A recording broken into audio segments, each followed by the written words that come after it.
நாடாளுமன்ற தேர்தலில் பாஜக கூட்டணி தொடர்பாக இன்னும் 2 நாட்களில் செய்தி வெளியாகும் என மத்திய இணையமைச்சர் எல் முருகன் தெரிவித்துள்ளார். கூட்டணி தொடர்பாக புதிய நீதி கட்சித் தலைவர் ஏ.சி. சண்முகத்தை அவரது இல்லத்தில் சந்தித்த மத்திய இணையமைச்சர் எல் முருகன் 1 மணி நேரம் பேச்சுவார்த்தையில் ஈடுபட்டார். அதன் பிறகு செய்தியாளர்களை சந்தித்த அவர் கூட்டணி குறித்து அரசியல் கட்சித் தலைவர்களை தொடர்ந்து சந்தித்து பேசி வருவதாக தெரிவித்தார்.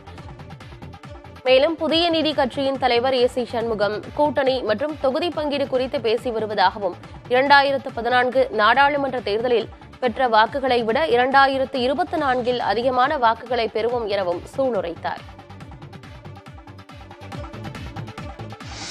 மரியாதைக்குரிய அண்ணன் ஜான் பாண்டியன் அவர்களையும், மரியாதைக்குரிய அண்ணன் தேவநாதன் அவர்களையும், மரியாதைக்குரிய அண்ணன் பாரிவேந்தர் அவர்களையும் சந்தித்து பேசியிருக்கிறார்கள். அதே நேரத்தில் அண்ணன் தமிழருவி மணியன் அவர்களையும் பேசியிருக்கிறோம்.